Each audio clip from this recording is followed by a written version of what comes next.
Attention to all SSS members at pensioners sa mga nagtatanong. Ang tanong po niya, paano po if nawala ko po yung ginawang PRN na papel? Sa video na ito, pakitapos hanggang sa dulo para malaman ang buong impormasyon.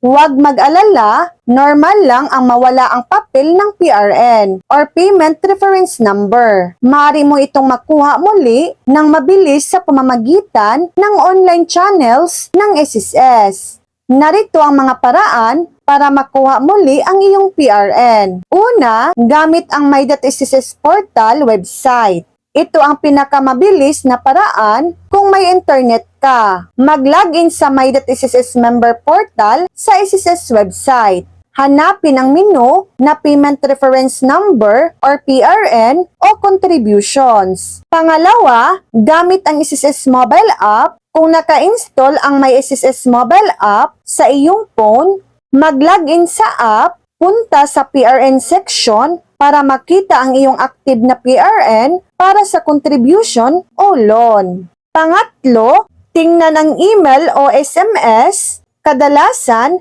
nagsisend ang SSS ng kopya ng PRN sa iyong registered email address o sa pamamagitan ng SMS noong ginawa mo ito, or i-check ang inbox mo. Pang-apat, magpunta sa SSS branch o center. Kung hindi ka makapag-online, pumunta sa pinakamalapit na SSS branch at gamitin ang kanilang self-service terminal o magtanong sa kahera. Magdala ng valid ID. So yan lang po ang latest update.